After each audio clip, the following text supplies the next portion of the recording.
I guess I'm surprised that I'm surprised because clearly having kids changes your life unilaterally and forever.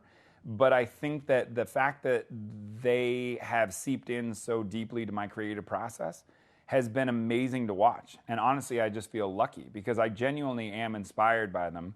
Clearly in Quiet Place, it was just the idea of them and sort of whatever tempest was inside me of fear, anxiety, and hope and love and dreams and all that came together, and how can I be the best parent I can be? And then when this movie, it was just watching them. It was standing in a doorway and watching them disappear into this magical world that as parents we're not invited into.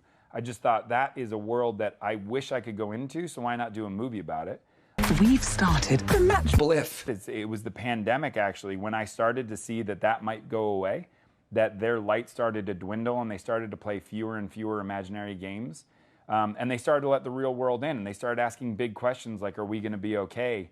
And I remember saying to Emily, that's the definition of growing up, that idea of choosing, do we now let go of our childhood to be adults? And I said, that's it. I'm going to write a movie about how you don't have to choose, that you can go back into that magical world. You can use that magical world anytime you're having a bad day. And as you grow up, all those hopes, dreams, ambitions, that love, you know, that's something you can live with always. It's always inside you. To take a deep look at my childhood and how I grew up, and it was so joyful because I think like a lot of people, that back door opened, whether it was a screen door or not, it opened and it was like, we'll see you at dinner. You know, when the street lights came on, you had to go home. But until then, it was about where was your imagination going to take you? So for me, I didn't have cell phones or, you know, didn't watch TV during the day as much. And it was that thing of, you know, what is inspiring kids today, right? And our devices distracting, you know what I mean? Clearly the devices can be inspiring as well, but are they distracting and taking kids away from this